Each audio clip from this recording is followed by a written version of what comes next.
Welcome back to Grimverse History, where we uncover the strange and forgotten sides of history. Tonight, we explore how punishment became a language of empire. This story follows the Huns and the families left exposed. Victory did not end on the battlefield. It continued inside homes, names, and bloodlines. The harshest message traveled without written orders. You listen beneath stone, counting time by breath. Titles fade above, becoming lighter than dust. You learn power moves quietly without drawing swords. If this quiet descent keeps you company tonight, gently subscribe for more history spoken from the edges. Tell us softly where you are listening from now. Dim the lights and slow your breathing. Let the present loosen its grip for a moment. Allow the past to approach without sudden movement. It is late summer, in the year 452. A Roman city waits as walls begin to forget promises. You are not a soldier or a chronicler tonight. You stand where conquest speaks through families, not armies. The city does not fall all at once. It loosens like mortar, forgetting its purpose. Aquileia breathes smoke, old wine, damp stone. You feel it before you understand it. Aurelia Marcella waits below a merchant's villa. You wait with her, counting steps above. The cellar smells of mold and yesterday's harvest. Time slows, because fear prefers company.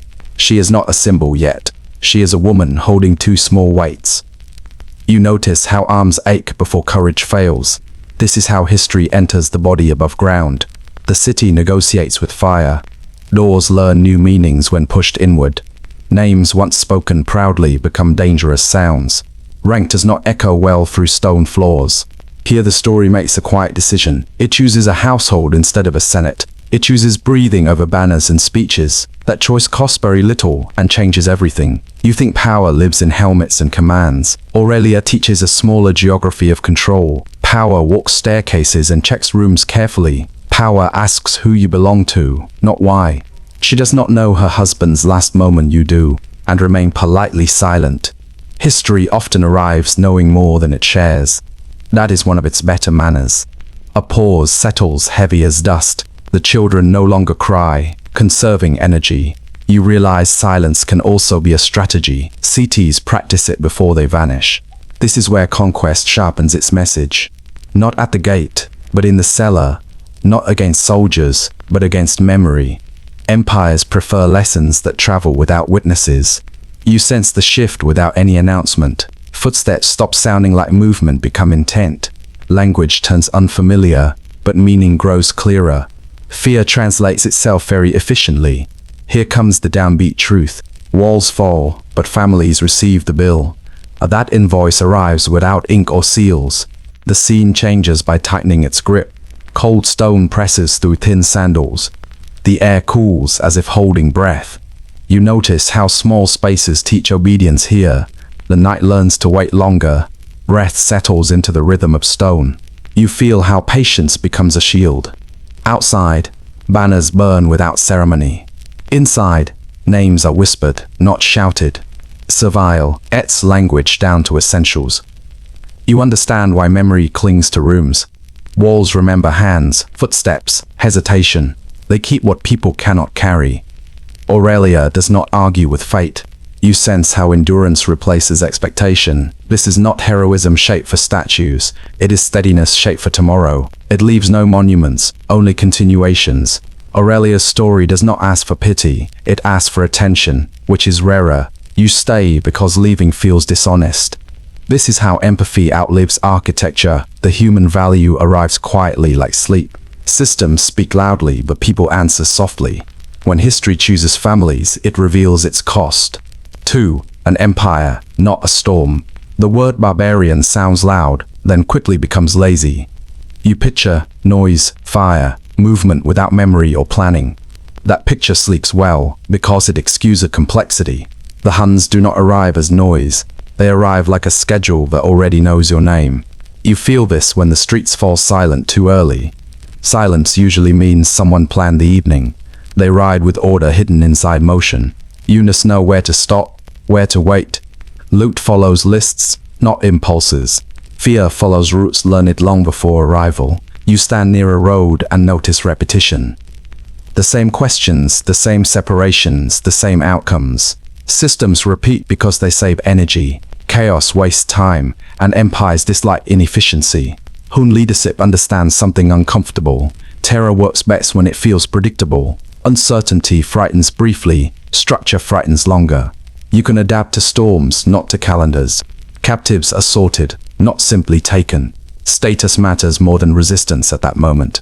Families of leaders carry different weights. You realize power maps, bloodlines carefully. The empire stretches wide, yet behaves consistently from rivers to plains. The method remains familiar. Chewie arrives on time, or consequences do.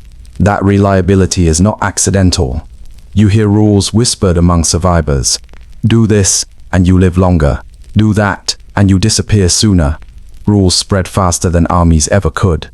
This is not mindless destruction. It is administration wearing a different uniform. The tools are fear, memory, and example. The results last longer than burned walls. A pause settles, like hoops no longer moving. You notice how order replaces panic gradually. People adjust, because adjustment feels safer.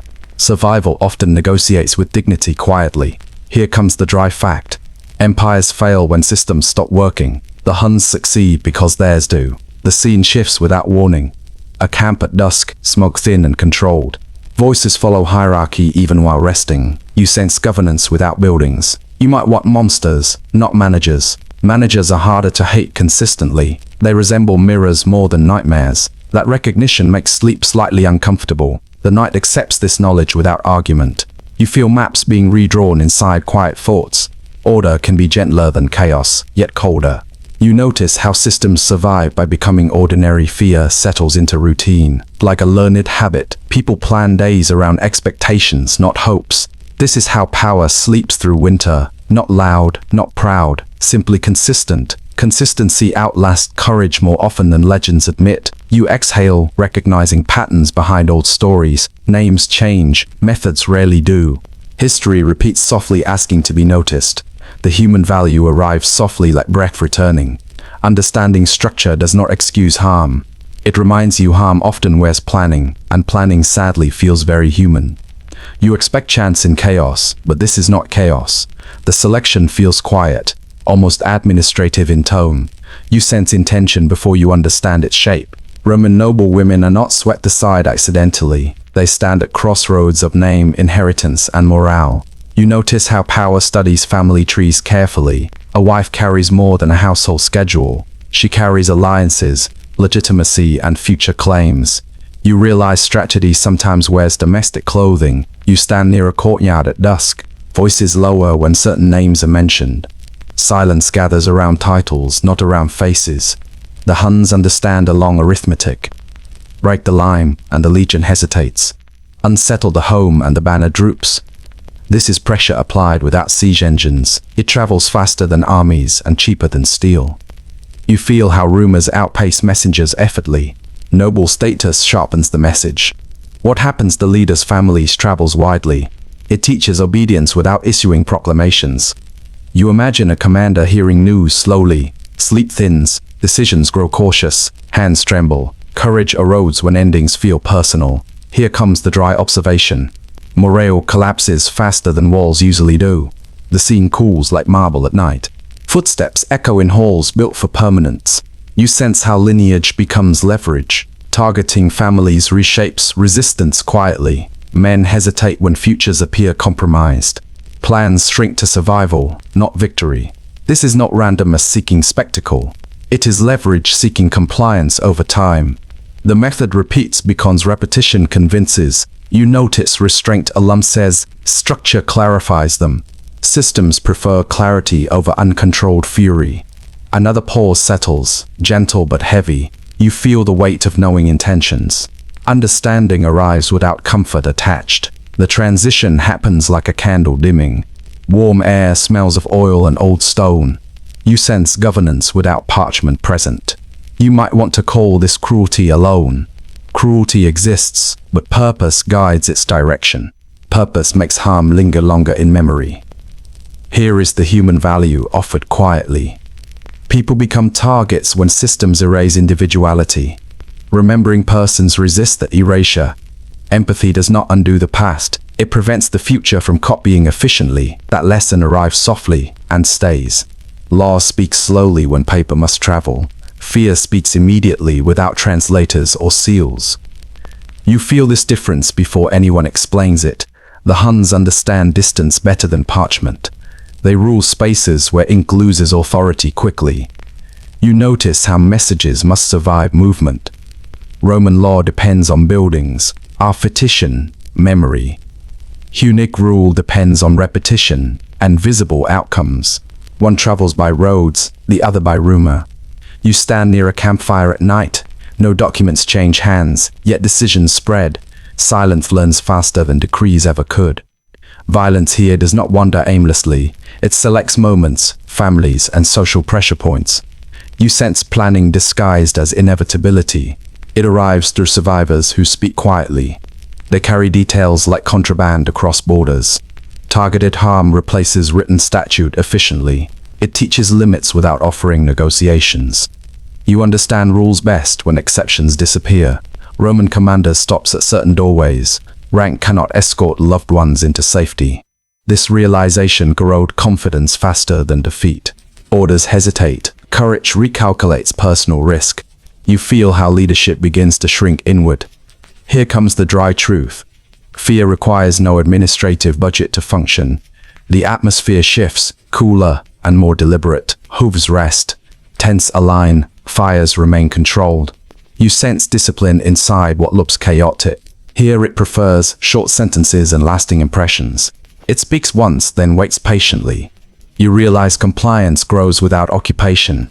Seats preemptively lower resistance expectations. Surrender becomes a form of self-preservation. This strategy respects before abstract deeply. Excess noise dilutes messages and wastes attention. Precision keeps meaning intact across distances. Another pause settles like dust after marching. The night smells of leather and cooled embers. You sense governance without needing paperwork. This is not lawlessness replacing paperwork. The difference matters more than comfort allows. Here is the human value, spoken gently when fear becomes language, listening becomes survival. Remembering this helps protect fragile dignity. Understanding does not justify suffering endured. It warns how power communicates when unchecked, that awareness arrives softly and stays. Rome believes safety lives inside walls and names. Law feels warm when families sleep behind it. You grow up trusting titles to close doors gently. Status promises protection. Inheritance promises continuity. Citizens believe order survives by repeating itself. You inherit confidence before learning its cost. The Hun strategy touches this belief carefully. It does not shout, it demonstrates limits. You notice how certainty thins without public debate. Commanders discover rank stops at private thresholds. You feel the chill when symbols fail quietly. Homes once felt like extensions of empire. Courtyards echoed authority and legal memory. Now those spaces feel suddenly negotiable. The shift does not need announcements. It spreads to absence and unanswered letters. You sense dread traveling faster than couriers. Serve the state, and the state protects. You repeat this belief like a bedtime prayer, but prayers weaken when exceptions multiply. One family affected becomes a rumor. Several families affected become a pattern. Here comes the dry fact. Belief systems fracture before structures collapse. The room cools like marble after sunset. You smell oil lamps burning longer than usual. Sleep delays because thoughts ask inconvenient questions. Commanders start calculating personal margins. Duty competes with preservation more openly. You feel loyalty negotiate its terms nightly. The empire asks for sacrifice continuously. Protection once justified that demand emotionally. Now the equation feels incomplete and exposed. When anchors drift, ships hesitate leaving harbor. The Hun victory hides inside hesitation. Cities still stand, legions still assemble, but confidence no longer arrives automatically. This erosion works quietly and patiently. It requires no occupation or prolonged siege. You watch trust dissolve without visible force. Another pause settles, heavy but controlled. You hear conversations lower and shorten. The myth of Roman invulnerability thins, not through defeat, but through disbelief. You realize myths survive only when trusted. Service transforms from honor into risk. Risk demands calculation, not devotion. Empires dislike calculations among loyal ranks. Warmth escapes before anyone notices. You sense history choosing a quieter ending, yet a human value remains, softly intact. People question systems to protect loved ones. That instinct resists blind obedience. Courageously, empires fall when certainty outweighs humanity. Remembering families draw says balai. The noise of history loosens its grip. The journey slows. Without asking permission, somewhere, a stone cellar cools after smoke. Oil lamps flicker, then decide to rest. Footsteps fade into remembered echoes. You still feel the weight of old walls not falling, just quietly losing confidence. The air smells like dust and extinguished fire. These stories do not chase sleep away. They sit beside it, keeping watch. They remind you how fragile shelter can feel. You return to this room, to this hour. The present breathes steadily, without urgency. The past closes its door without noise. It feels like a book easing shut, not finished, just placed back gently. Time thanks you for listening carefully. If these whispered histories kept you company, you may softly like the video. You may share it with someone awake. You may subscribe without any hurry. Grimverse history waits patiently in the dark. There will always be another quiet descent, another story that speaks without shouting. For now, let your thoughts slow. Let the night do its work kindly. Let history rest where it belongs. Goodbye, and we will meet again.